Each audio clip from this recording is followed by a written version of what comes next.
My name's Frank Chester, and I was born in Hollywood, California, in 1939. My dad was an aeronautical engineer, and he taught me mechanical drawing when I was a little kid. And of course, mechanical drawing is consisted of T-square, a board, and triangles. And there are two triangles that they use. One is a 30-60 and the other one's 45. Well, I always liked these triangles. And I always used to put them together like this because I like that kite. I like that shape. Okay, but you're supposed to put them together like this, which makes an equilateral triangle. All right, so when I first started this form, I thought, well, I have to have 7, so I knew that there would have to be a 3 and a 4, which makes 7. So I didn't quite know what to do, but I did know that if I take an equilateral triangle like this, and if I switch it around like this, they're equal. The area is equal. I mean, you can't deny that.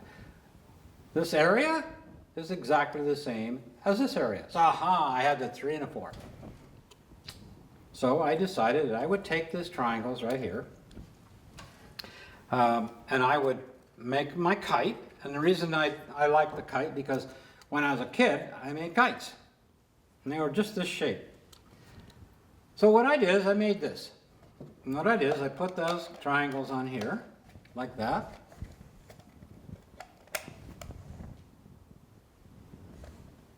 And then I did it over here.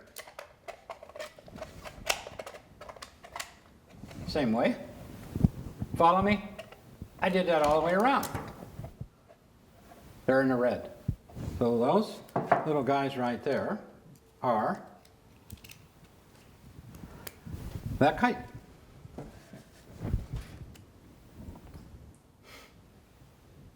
All right. So when I did that, I had to put a base because this would just flop over if I didn't. So I had to put a base of a triangle.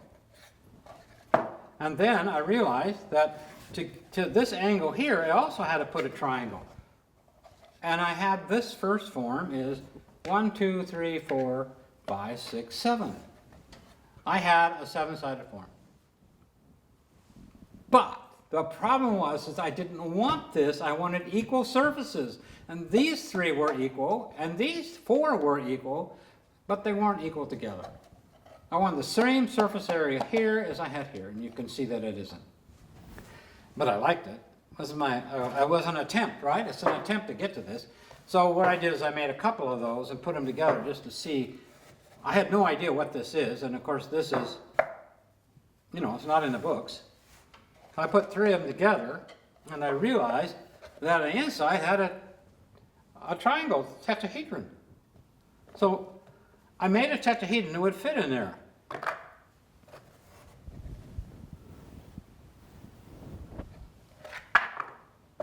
That's perfect.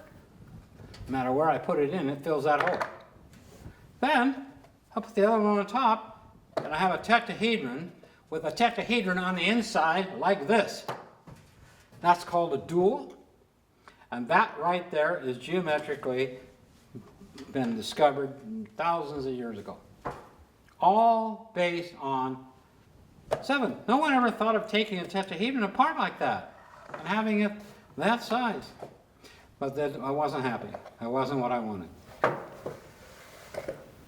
Well, here I go. I decided that this working here geometrically, mathematically, precise and so forth, I couldn't get it. I had to go to the artistic side. And so the first thing I did is I took and made 7 sticks the same length and the same distance apart, all the way around. That's how I started. That's a liquid amber seed in there. I push it into the seed holes and put mud around it to hold it in place. And that's what I discovered 14 years ago. What did I do? I noticed that this was a triangle. This was a triangle. They're all triangles. And so when you connect 7 points, same distance apart, same length, you got 10 sides. 10 sides, not 7, 10. So then I knew that I probably bit off more than I thought it. But I was encouraged by this drawing here, or this picture. This picture is the inside of the first building that Rudolf Steiner designed, and these are capitals. There's 7 capitals.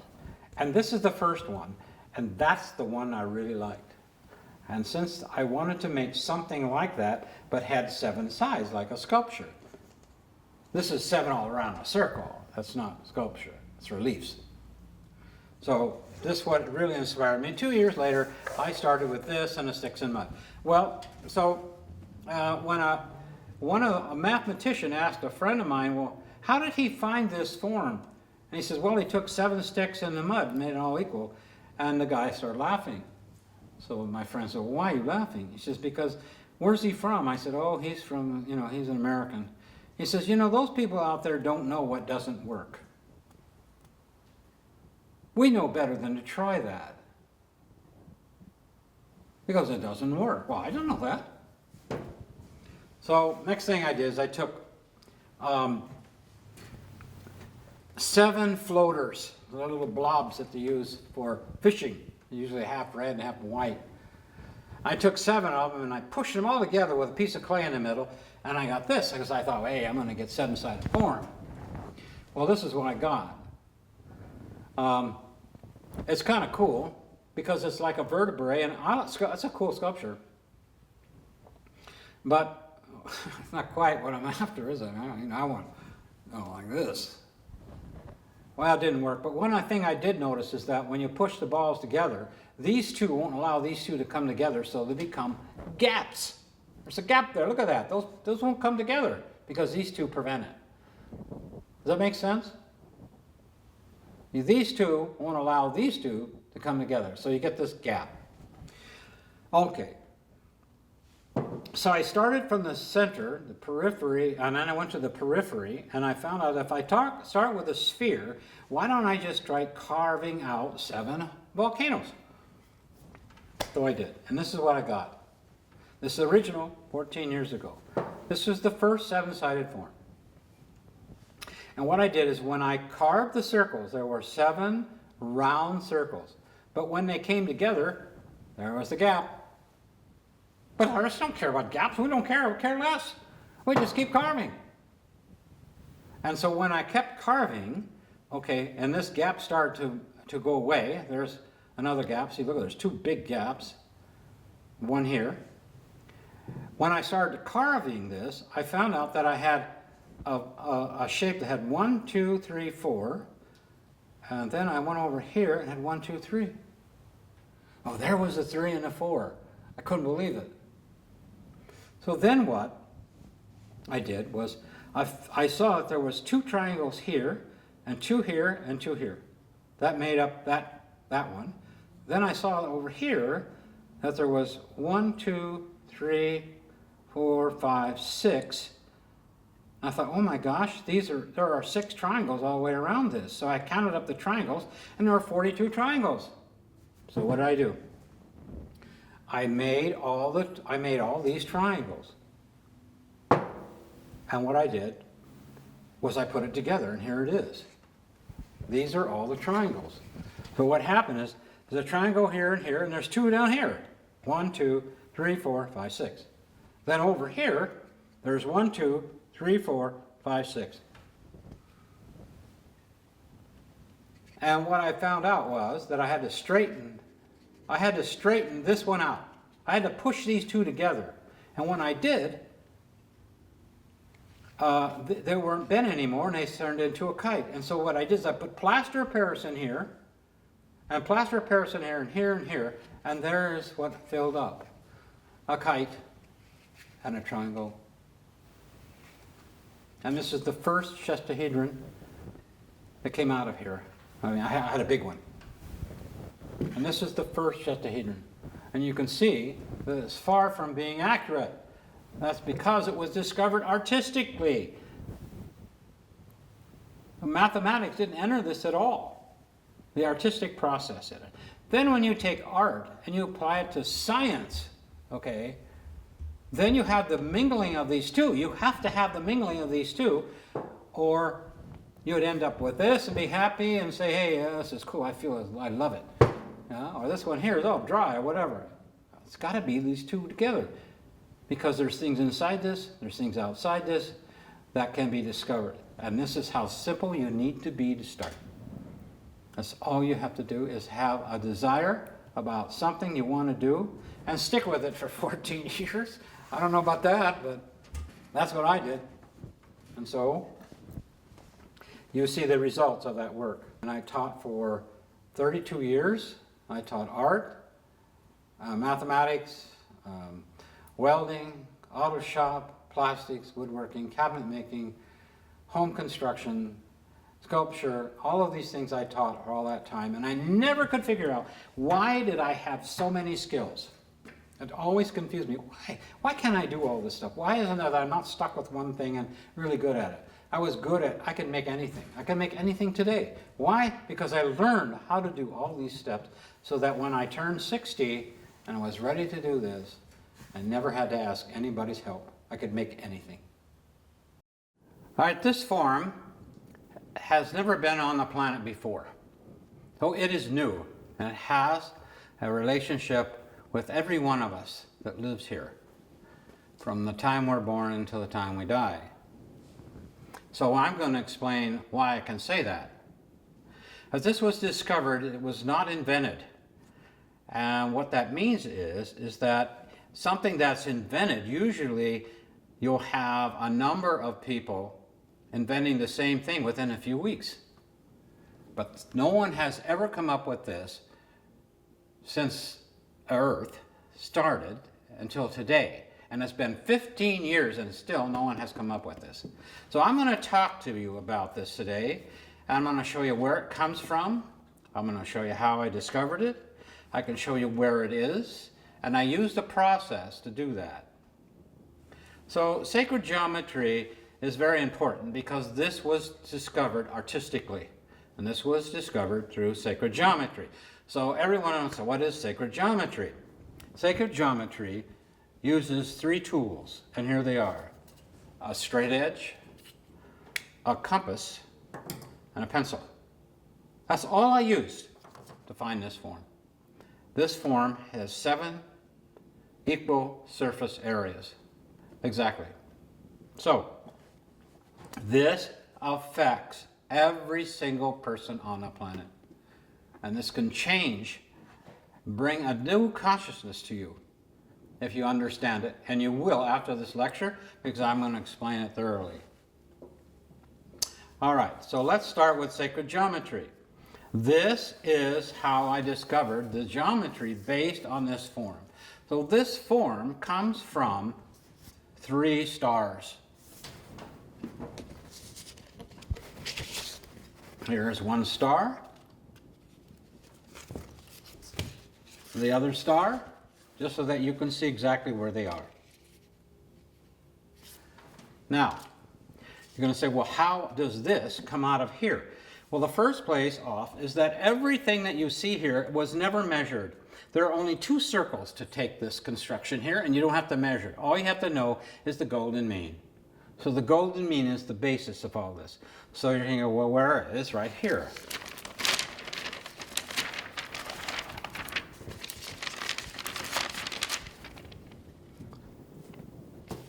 I take that and I put it together, and there's your 7-sided form.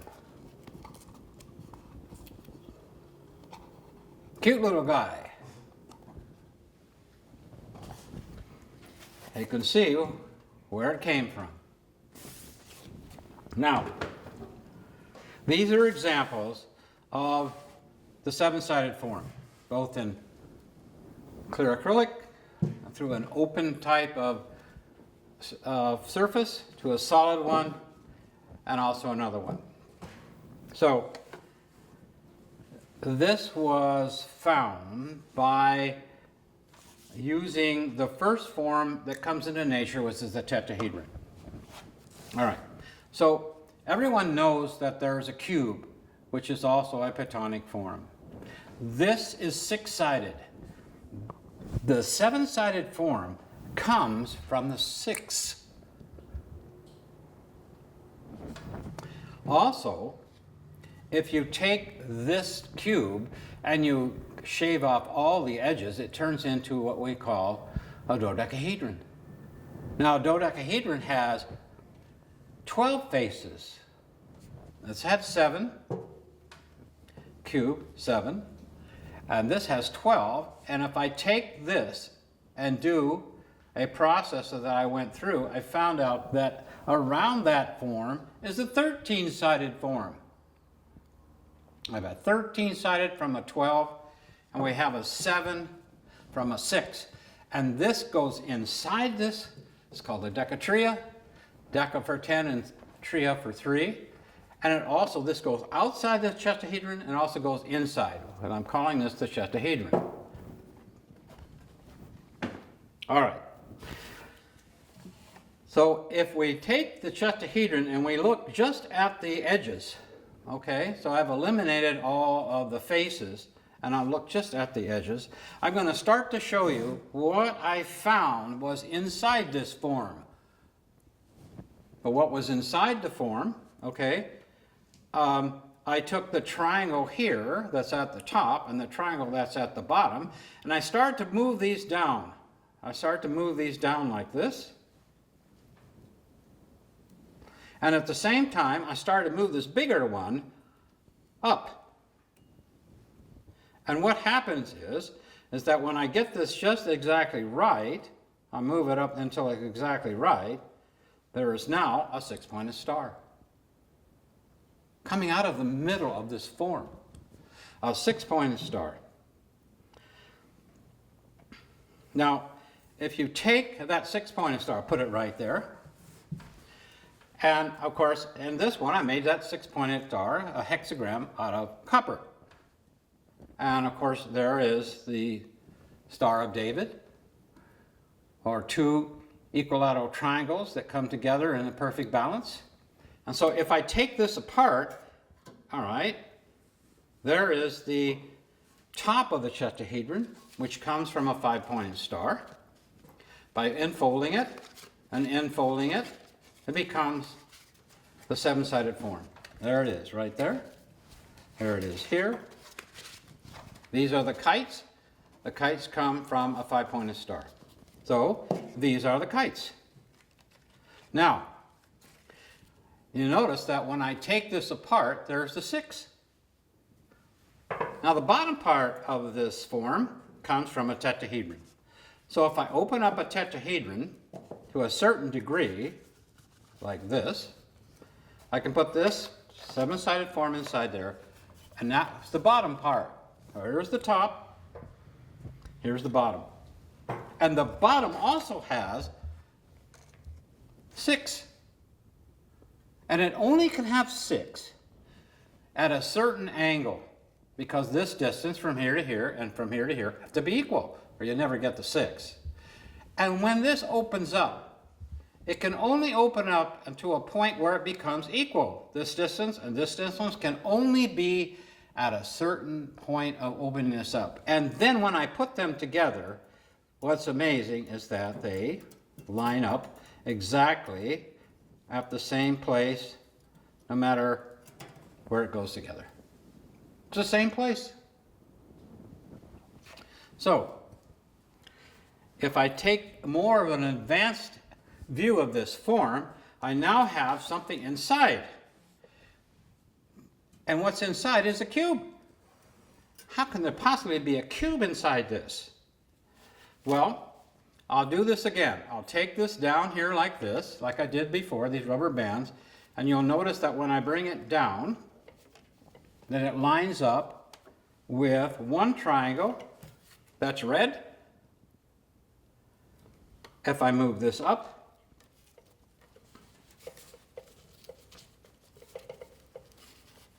like I did before, until it gets to that same point where the first star hit, I now have the 6-pointed star in red. Now you notice that there is a cube in the middle of that star. So how did I possibly get that? Well, I took a hexagram. Again, the middle. I made it the same size. As you can see, it's the same size. Here, here, all the way around. And if I take the distance between two equilateral triangles like this, which is red, I can see that. If I put this in the middle and stretch this out to 6, it becomes a perfect cube. And that's the size of the cube that's in this form. Now when I take the cube and I put an equilateral triangle, which is where this comes from, as I showed you before, there is an equilateral triangle. Now if I take two of them put together, but one upside down and one right side up, it makes what they call the Merkaba. And there it is inside the cube, right suspended inside this seven-sided form.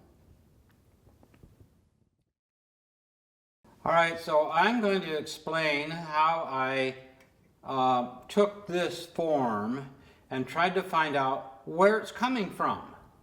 This is an important question. So I had to develop an artistic process that was unique. And I did that by studying the four Platonic forms: tetrahedron, octahedron, icosahedron, and the cube. Now, I didn't find this through mathematics. I found this through art. And that's my background. This is an artistic discovery. An artistic discovery, okay, then can be put into science. So the artistic process is very expansive. And it can become very subjective. The other half of this, or the balance of the artistic process, is science. Now science is contractive. That's the opposite of the expansion, is contraction. All right, you need both the expansion and the contraction to reach a balance.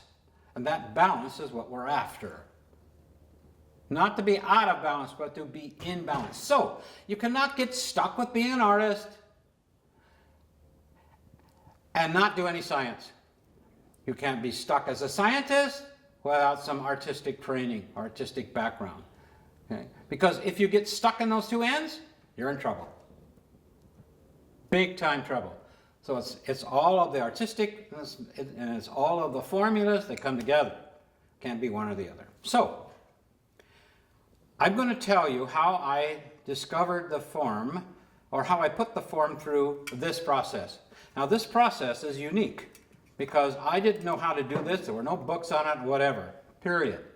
But I knew that if I could find where this was, okay, in the earth, where it is, I needed to put it through an earth process. So what is this? This is earth. Okay, this is water, this is air, and this is fire. So, tetrahedron, an octahedron, icosahedron, and a cube. Now you notice that this is a natural form, and so is this. This represents a number of things. This is the earth, this is water, this is air, and fire, like I said before. These are also connected with the organs. So these are archetypes. And we work with archetypes because they are very important to understand in relationship to how to find something here. Where is this? Is it a cube, or is it coming from water, or is it basically an air form, or is it fire? So here's what I did. I first studied the earth, and the earth is everything that's different. Everything that's different. So you have to compare this form to everything that's different. And of course, there's never been here before. It's never been here before because it was a discovery, not an invention. So I found out that one of the things that I could do is that this has 7 points. You can believe it. It's 7 points. It has 7 faces. They're all equal. There are 2 polygons.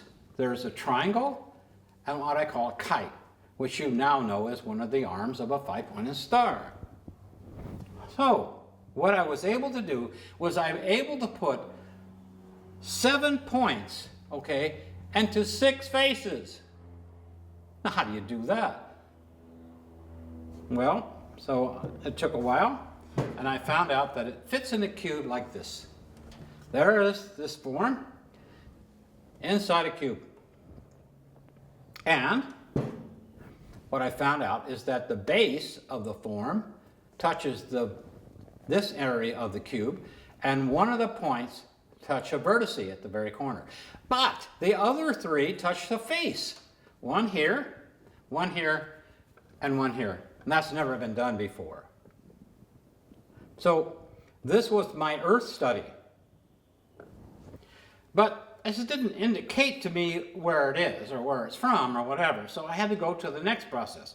The next process is water, which represents the icosahedron.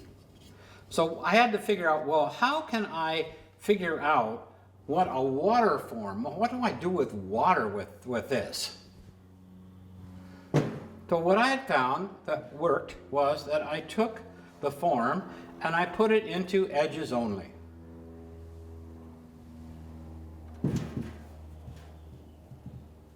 So, water is what flows. It moves. So I thought, well, how can I move this? This is a very strong form. I can't move it this way, I can't move it this way, whatever. The only thing I could do was to spin it. And so I spun it and it turned into a bell.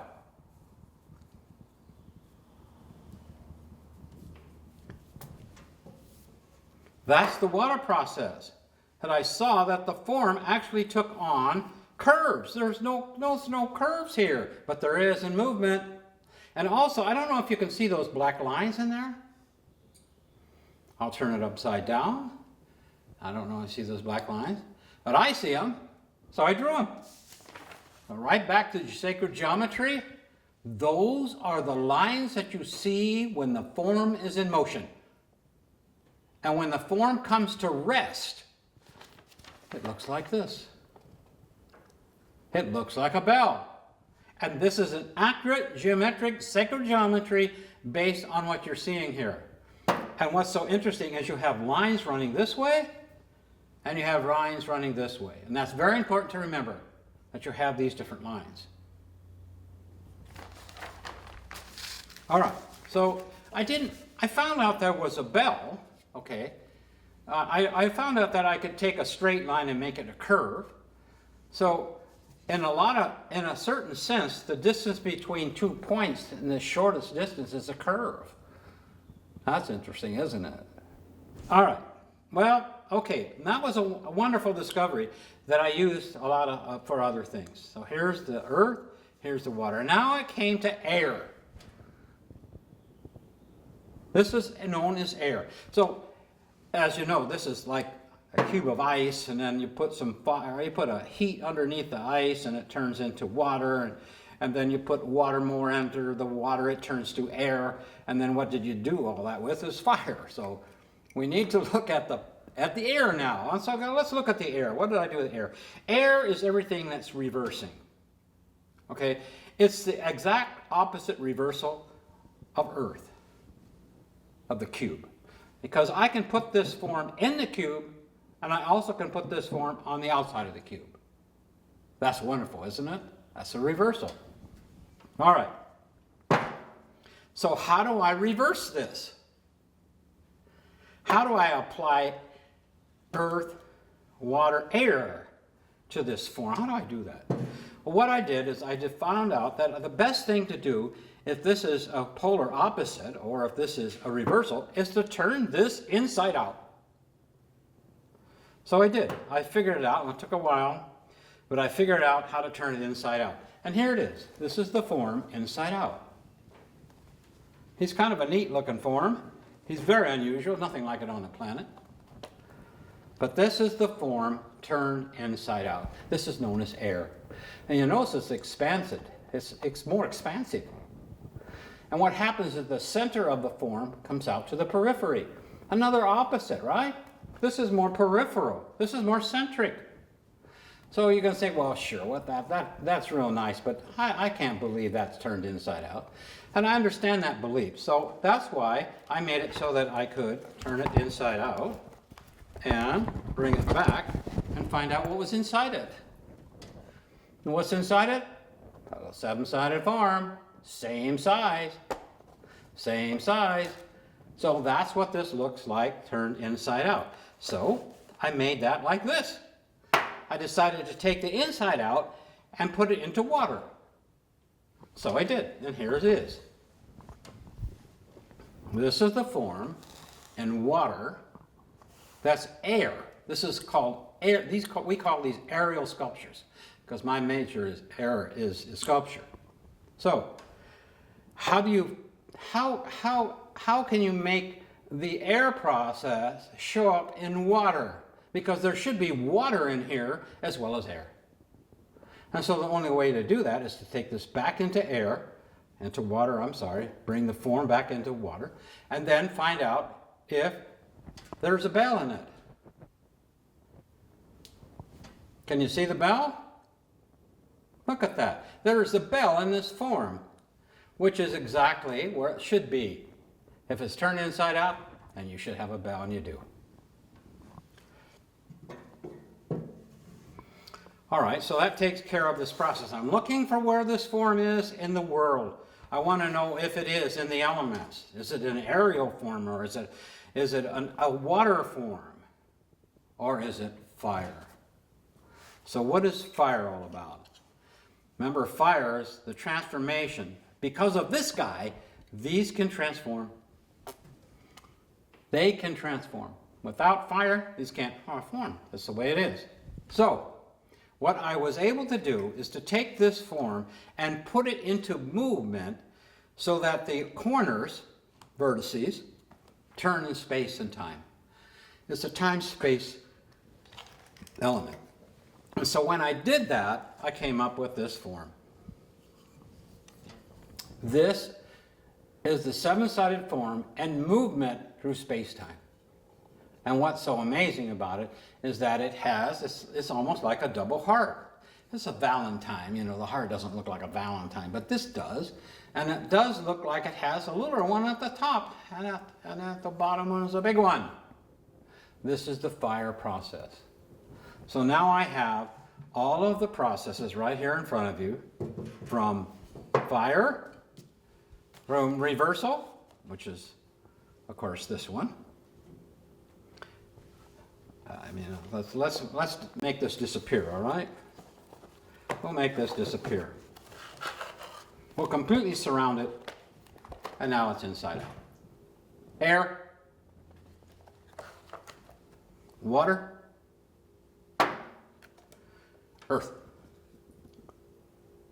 All right, here we're going back to the original form that I explained at the very beginning. And then I talked about what was inside the form and that there was a six-pointed star. And it's very important that sacred geometry is very, very tied up with the golden mean proportion. And these are phi calipers. And so one of the things that you should realize is that when this comes up here to make the six-pointed star, there's a certain point where it goes, and it goes right to the golden mean. Now that is amazing because this distance wasn't created by me, it was created by the rubber bands. And then if you take the distance from the triangle, you take the hypotenuse, you'll find out that that shows you the size of the top of the form. Another amazing relationship. All right, so I'll put this aside. And then if I go into the bell, here is the bell in motion that's come to rest. You can see where all of those lines are happening, and here it is completely into the bell. Okay, so now we'll move on, because what I want to show you now is some other discoveries that I found based on sacred geometry. One of the greatest two-dimensional geometry ever discovered is the flower of life. The flower of life, okay, is there's nothing more important two-dimensionally than this design. It's top of the line. And it's all based on circles the same size, 19 of them. So I was always interested in the flower of life. And I always was wondering how it could relate to this. So I studied it in 2001, and I found that the top view fit, but that was as far as I could go. So then I took it up again over years and years and found out that the flower of life, in the very center of it, it's based on 6. So, of course, what went through my mind was that the 6-pointed star is in the middle of the Chestahedron, or the 7-sided form. I thought I'd put it in the flower of life, and I did, and it fits. There it is. It's the 7-sided form is exactly, that 6-pointed star, okay, is right in the middle of the flower of life.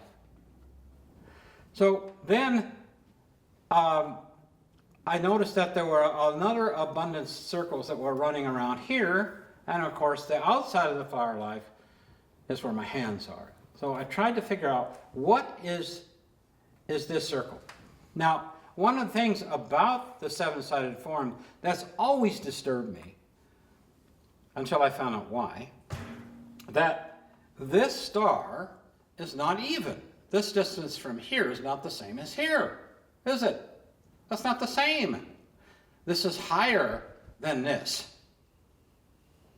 Well, I want this in the middle. That would be really cool, was it right in the middle. It's not. And I just have to live with it. So here's an example of it not being in the middle. You can see that the distance from here to here is shorter than from here to here. And then there's a circle. So then I thought, well, okay, can I take the 7-sided form, would it be possible for me to take this and put it into a sphere? That would be really great if I could. So I took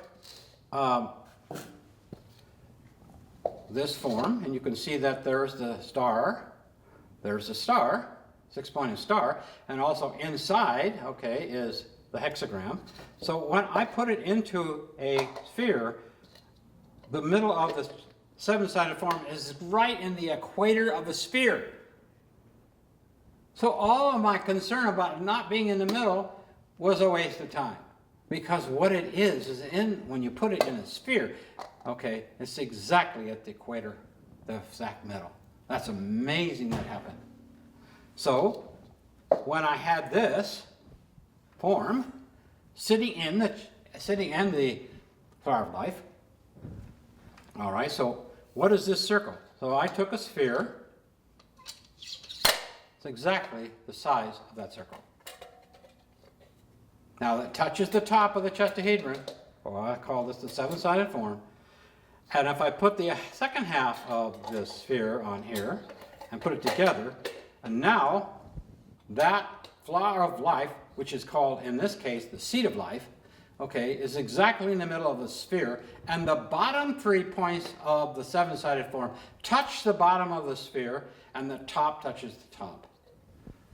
And now you have the 7-sided form, which I call the Chestahedron, is in the middle of the sphere, and the 6 is exactly in the middle of that form. And then I thought, well, what is this outer circle all about? What about this circle here? All right, so I'm going to put this aside right here. So if you take a circle and you put the circle, the sphere, into a cube, okay, the faces of the cube, okay, should touch the sphere. It does. So if you look at this exactly straight on, you'll see a circle and a square. But when you put it three-dimensionally, the sphere and the cube now become a same relationship, except it touches the outer face. Now, this particular geometry is used also by another person. This person is a great artist. His name is Russell. Now, Russell used this exclusively in a lot of his geometry. His name is Walter Russell. I recommend you look him up. So what I had found out was that this square was in the outside of the larger circle. So here is this form, and there's, all you do is connect the 6 that goes on around, and it makes a cube that goes around the outside of the flower of the life. And that's amazing. That's absolutely amazing. And the surface of the cube touches the surface of the sphere. Now you're going to wonder what's going on inside here. Well, what's going inside there is I found out that by doing this, the inside, okay, of the Earth has a core, an inner core. And that inner core is exactly the size of the cube that goes around the inside of the flower of life. Again. So what it means is that you have a cube with a sphere in it on the inside, and you have a cube and a sphere on the outside. So below, so above. And that's amazing. And I can show both the inner core, the outer core, and the mantle based on this model. So therefore, the seven-sided form is in the Earth, according to this research. Now, how are you going to prove that? Well, one of the things I did is when I was doing this article came out in Scientific America. And what does it say? It says, sculpturing the Earth from inside out. Oh, that's right up my line. Oh, inside that article, okay, there was this drawing. Well, this drawing was inside of it. And this is the Earth, a map of the Earth, two-dimensionally, right? I mean, so we all get in our maps. Now, they did CAT scans, type of measurements in the Earth, and they found out that very, very dark, the dark area, okay, means that inside the Earth is deep. It's very deep and very cold. Whereas where you get to the yellows and the red, it's more to the surface and it's warm. So when I saw this article, I went and looked this guy up. He worked at Cal State in Los Angeles. Met him. I asked him, what's this going on? He says, well, this is the deep areas. We don't understand what's configuration, but this is where it's very, very deep and cold. And I said, well, what does that mean? He said, we have no idea. So I thought, well, I wonder if this has anything to do with what I found in the Earth. So I took this form and I laid it out flat. I can lay it out flat just like they did. And so I did. And I found out that this is the way that the seven-sided form fits into the Earth.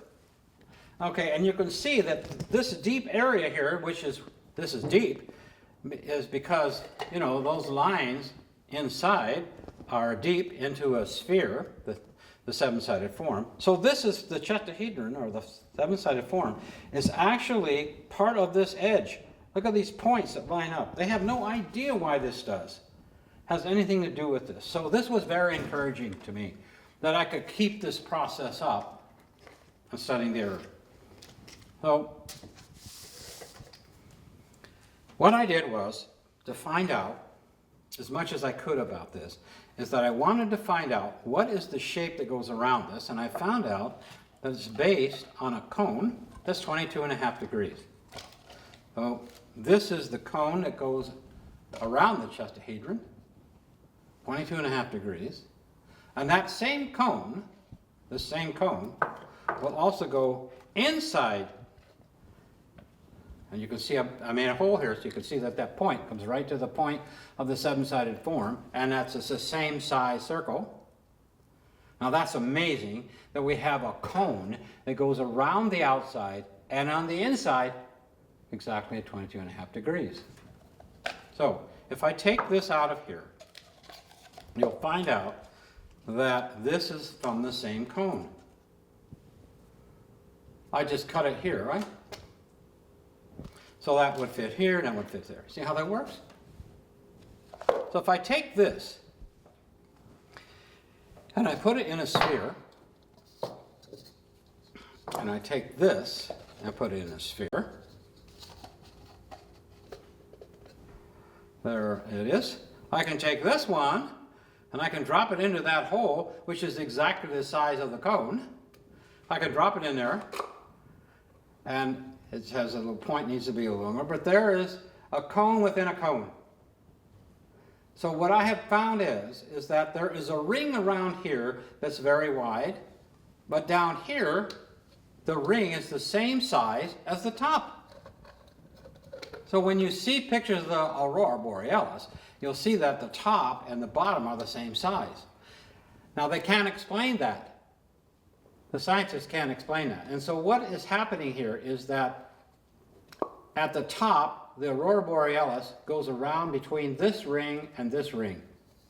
It makes an oval. But down here it doesn't do that. It doesn't ever make an oval, and the aurora borealis can go into that space, whereas the top, the aurora borealis never goes into this space. Never.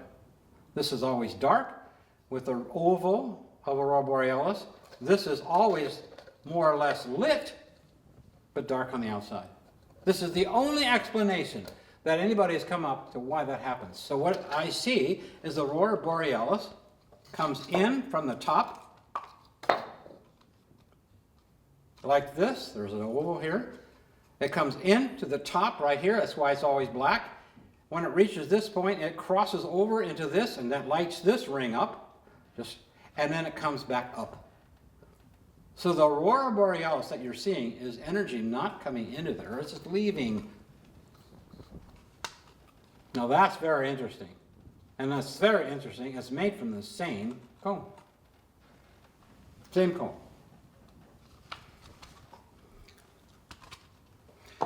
Let's see. I think I can even show you here. Yep. The end of the cone touch the apex of the seven-sided form. It makes that circle, and that circle is exactly the size of the core of the Earth. Exactly. The scientists cannot figure out why the core is that size. There's no explanation geometrically. None. Now it is. And that's also part of the flower of life. Another reason why this is the sacred geometry is so important. There it is. Here it is here. I'll end you by showing you this. To the point of the seven-sided form. And then let's see where the other guy is. Yeah, here, right in front of me. I'd like to show you something that has to do with the flower of life. I'm going to go back to that. The flower of life has 19 circles.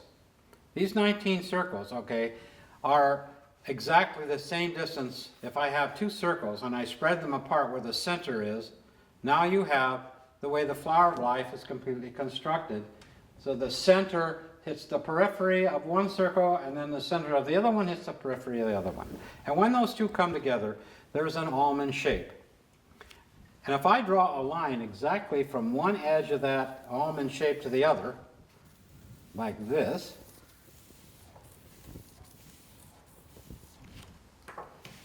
now you see that the red line is exactly between the two circles that are interrelated.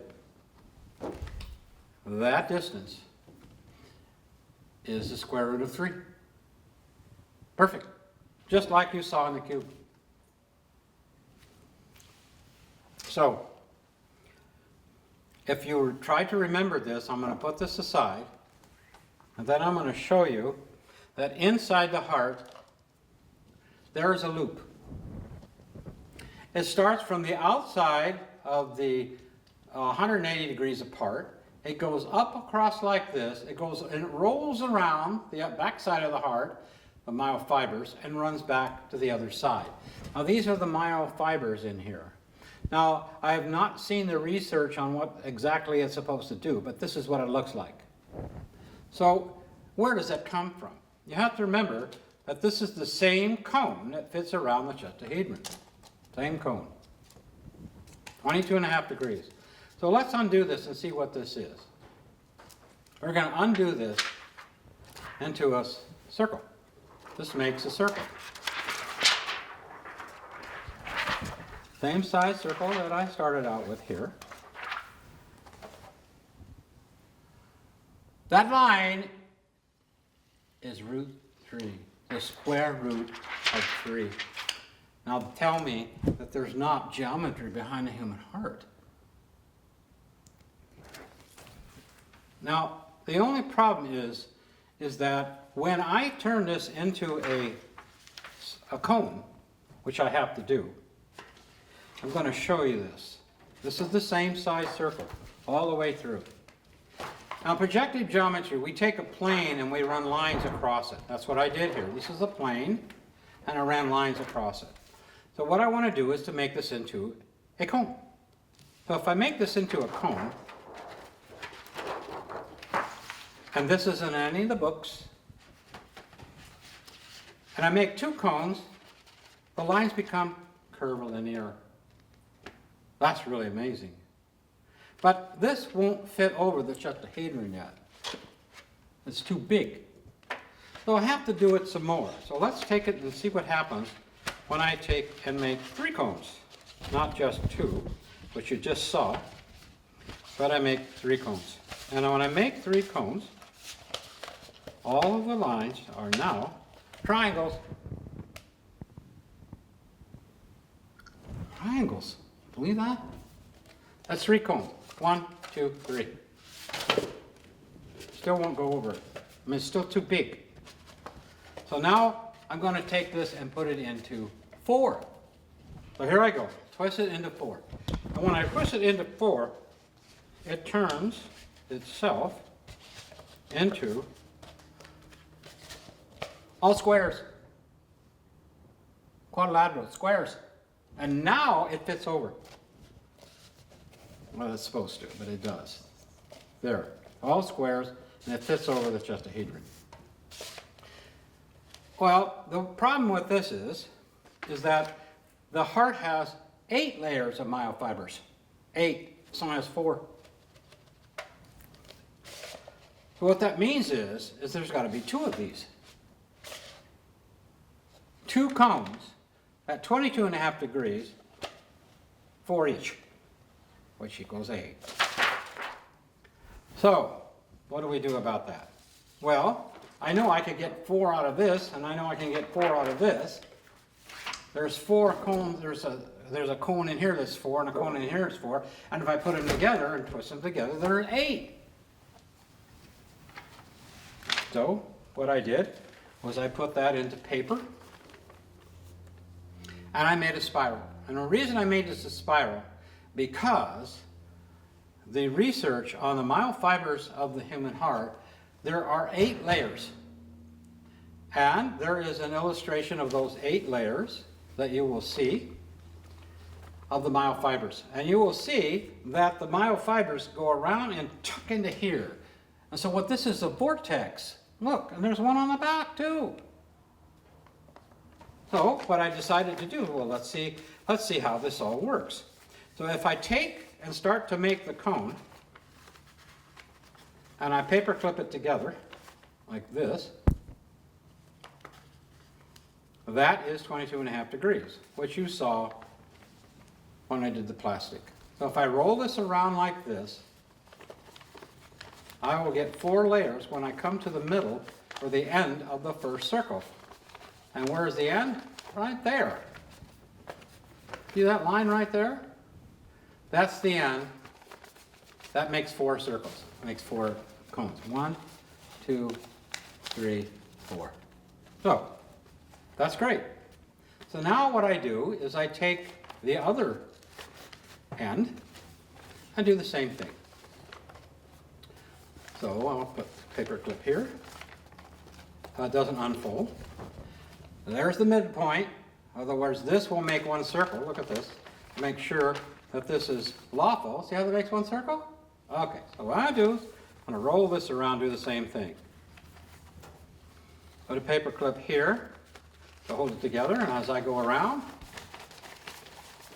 I now have 2 cones, 4 each. 1 for the red and 1 for the blue blood.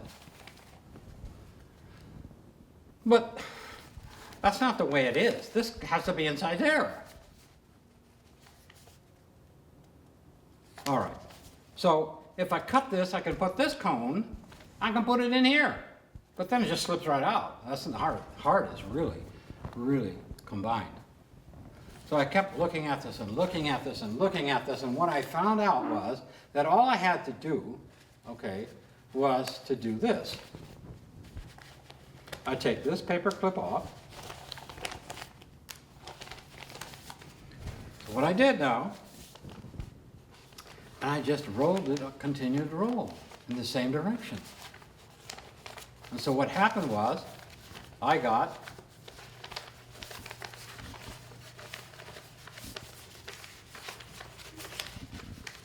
an 8-layer cone at 22.5 degrees.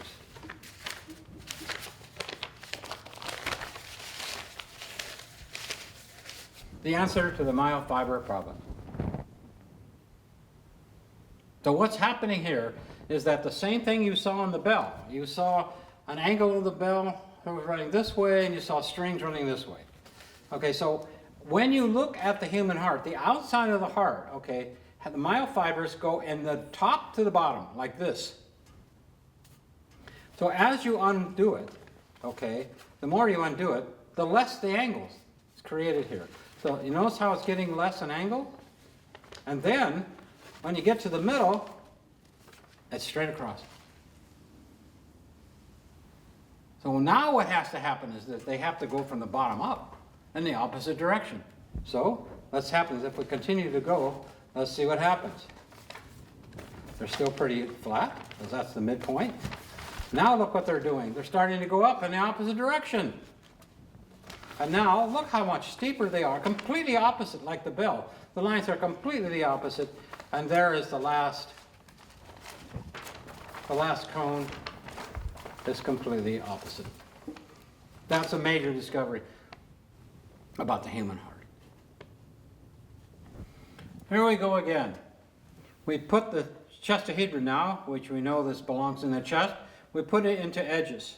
Again, like we did before, which when you spin turns into a bell. Now, what I did was I split all the lines in half. Okay, so this is one line, this one line, but I cut them in half. And so I want to separate them. And when I separate them, remember, this is a 7-sided form. And if I separated it, okay, it takes a little while, I can separate all the lines and I get this form, and this one. So here we have, geometrically, as a symbol, the beat, the rhythm, boom, boom, boom, boom. Okay, that's one thing you can look at here. And then what's so amazing is that the other two are spinning in opposite directions.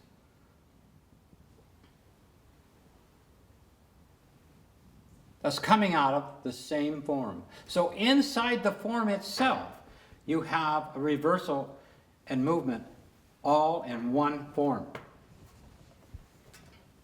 So here are the triangles that make up the 6-pointed star. And you can see that those two are spinning in opposite directions.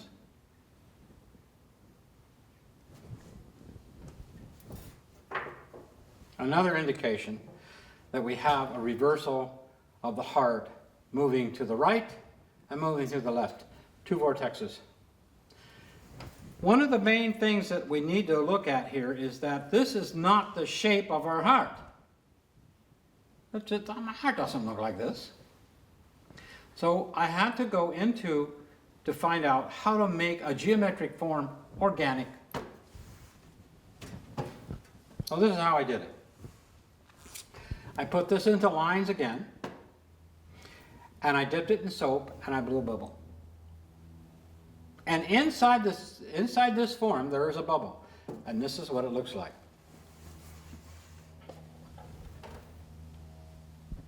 That is a 7-sided bubble. And if you look at any of the images of the left ventricle of the human heart, you will see that it's rounded on the top, it slopes down like this, and it comes to a point. And it's 3. 1, 2, 3. It looks like this. This is what the right ventricle, left ventricle looks like. Now the right ventricle and left ventricle are different because one is collapsed. The right side of the heart is a collapsed vortex. This is a vortex that I can put into a vortex machine. Now, what happens is this part of the heart is accelerating, the vortex, and this part is deaccelerating. So this is slowing down and this is speeding up. Again, that the heart is a perfect balance between acceleration and deacceleration. So, this is really how the bubble looks when it is in the cube. It has edges because there's a plane of soap that goes to the part of the chestahedron. But once that soap is broken, these edges become round. And that's why this is the final shape of this seven-sided form. Now, I put this form into a vortex, and then I tilted the form at 36 degrees, because I knew that's what angle it sits in the heart, that sits in the body, how the heart, at 36 degrees approximately. And I found out that the vortex goes around this form, okay, and distorts the vortex. So I put it in there, I put the bell in first, and I put it inside the vortex, 36 degrees, and then I filled in all of the spots that the vortex was taking, and this is what it looks like.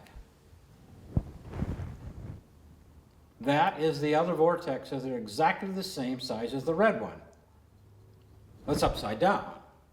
So if you look at that, that is right there, the right ventricle. This is the left ventricle. This is the right ventricle. And this space right here, if you fill this up with sand and pour it out, and you fill this up with sand, it's the same amount of sand. And you can see that if you look at any of the heart research, you can see that where this joins, where the right and the left join, it has that curve. And it goes a little bit beyond the edge here. And that's exactly what the vortex is doing. It doesn't just end on this line right here. It kind of overlaps it a little bit, just like the real heart that you see in a human being. One of the things I discovered is when I put it into a cube, I divided the cube into 16 squares. And therefore, I found out where these corners hit. So if I knew where these corners hit, then I knew that if I went from this cube up to the corner or to the center of the cube, I could find out where this form is coming from, geometrically. So what I did is I took that point and I ran it up to here, and I found out, okay, that it is a tetrahedron. This is a tetrahedron that has turned. And as soon as it turns 1 hair of a degree, it becomes a seven-sided form. Absolutely. Now between here and here, let me rip this turn around here. That should be root 3. That should be root 3. And so this inside a cube would be the transition from this to this to this. And that looks like this. And of course this one looks like that. And this one looks like a tetrahedron. But here's what we've got to do. We've got to get these into minimum surfaces. Now minimum surfaces, that's what this is. This is minimum surface. This is a bubble. Now, what minimum surface is all about is every geometric form is trying to become a sphere. Every one of them.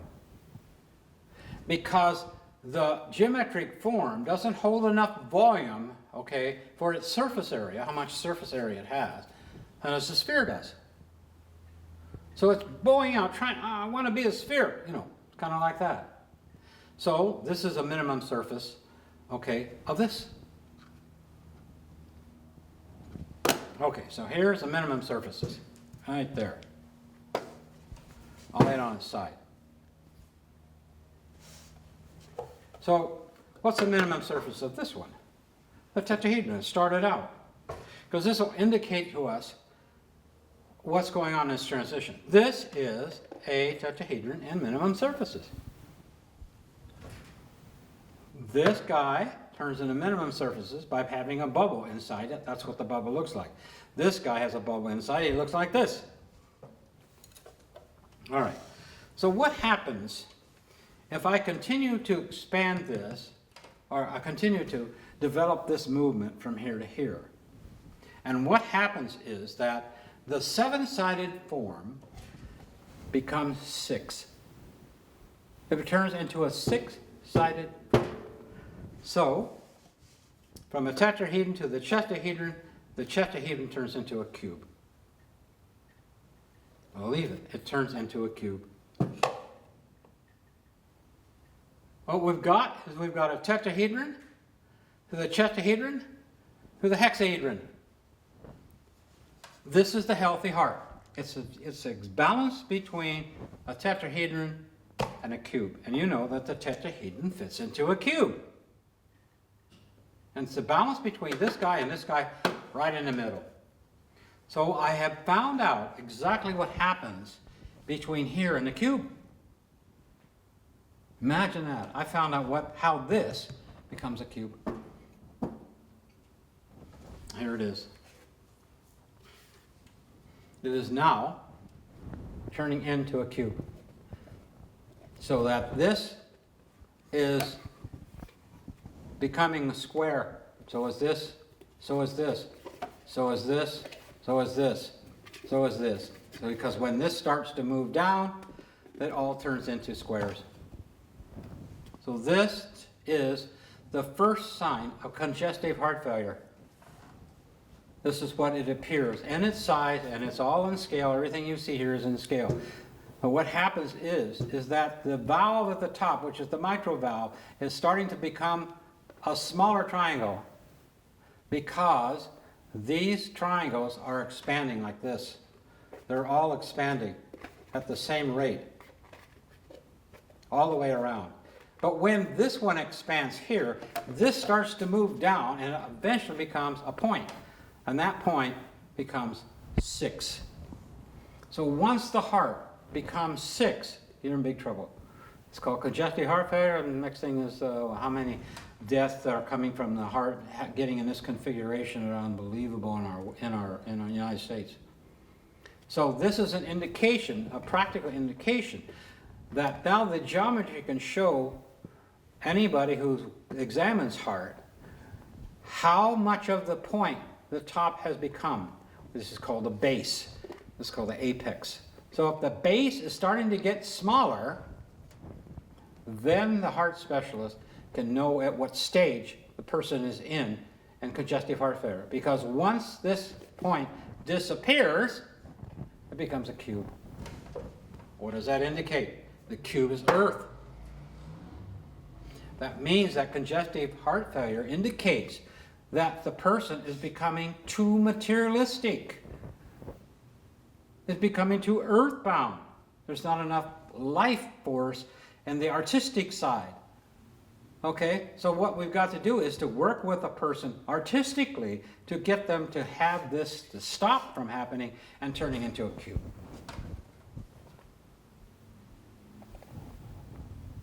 That affects everyone on the planet. That is what's so important about this form and where it's headed. It becomes congested. So the inside of the heart in a healthy state looks like this. And here it is inside. I've made it inside. Of course, I've made this so it can move. The heart doesn't do that on the inside. It moves like that on the outside, but the inside twists. So here's why it twists. This is a healthy heart. And this is how it moves. That's inside down, not on the outside, but the inside. Congestive heart failure looks like this. There's not enough movement. And that's why it gets congested. So here's the difference between the healthy heart and the congested heart. Here it is. This is becoming a cube.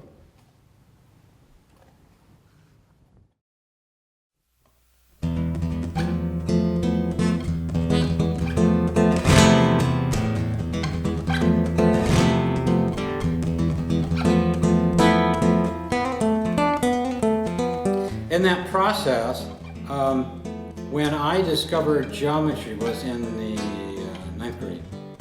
In the 9th grade, I only failed one class in my entire year. I I failed one class. I failed geometry because I was more interested in drawing cartoons. And I could draw a straight line without a ruler. It used to really make him mad. They have it. Now, when you got a cube and you go on root 3, it's vesicopiesis. About what? It's a vesicopiesis. So that means that there's two spheres that are interpenetrating that. So that means that there's 4 diagonals. So you have to have 8 sets of spheres, right? Right? Because I mean, each one of those. I'd like to see that. You know what I mean? 4 diagonals. Each diagonal's got a vesicopiesis. So I'd like to see this cube with the overlapping the vesicopiesis on top of every way, all the way around Three-dimensional. the cube. The three-dimensional. The 4 diagonals. Yes. I'd like to see that. We gotta build that. Yeah, that's a Yeah. great. That's great. So I brought in Russell for you guys. Yeah. That was awesome. And you brought in I wanted to do that. I didn't know how Yeah. to do it, but I wanted to do it. Perfect. Came in, Because, just you know, slid it right in there. you have a lot of people who are into Russell, and it's Yeah. very important. Yeah. These there things any- aren't separated. You know, I'm not separated from these things. You're tapping into Guys the aren't same separated. divine illumination that he tapped into. Well, it's all cosmic knowledge.